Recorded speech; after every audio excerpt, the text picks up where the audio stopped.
বলছে রাজাকার।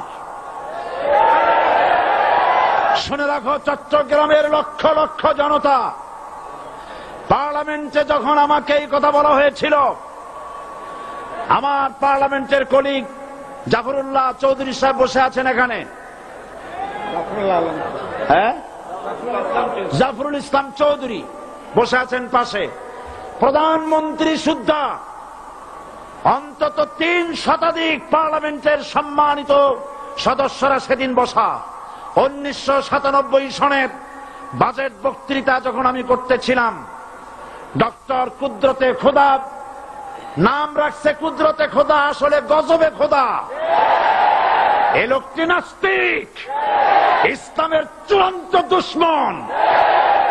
তার প্রণীত শিক্ষা ব্যবস্থার যখন সমালোচনা করছিলাম, ট্রেজারি বেঞ্চ থেকে আমাকে বলা হলো রাজাকার। আমি আমার সমস্ত শক্তি একত্রিত করে বলেছিলাম, শুধুমাত্র হিন্দুস্তানের রাজাকারেরাই আমাকে রাজাকার বলতে পারে।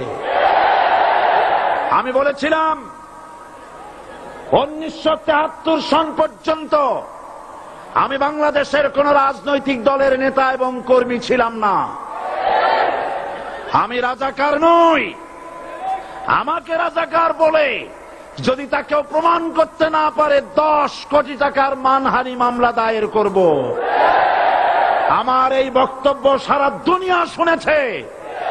পার্লামেন্টে আমার এই বক্তব্য রেকর্ড হয়ে আছে।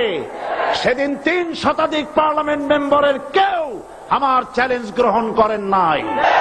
যে কোনো ব্যক্তি পার্লামেন্টে গিয়ে আমার বক্তৃতা দেখে আসতে পারেন।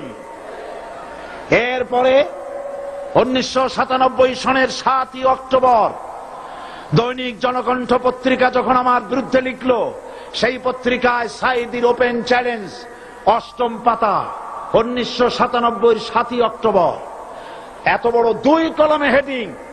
সেখানে আমি বলেছি, বাংলাদেশের সকল সাংবাদিক, গোয়েন্দা বিভাগ, বাংলাদেশের সকল বুদ্ধিজীবীকে আমি আমার পিরোজপুরে আমন্ত্রণ করছি।